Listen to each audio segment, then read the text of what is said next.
Assalamualaikum, di dapur Bunda Santi lagi. Menu resep kali ini membuat martabak makaroni. Bahan-bahan sudah tertulis di video. Ada makaroni,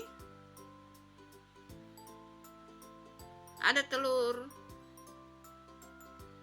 ada kulit lumpia, ada daun bawang atau daun pre. Selanjutnya cara membuatnya sudah tertulis dan tertera di video. Nonton sampai habis ya. Jangan lupa like, komen, dan subscribe. Juga jangan skip iklan.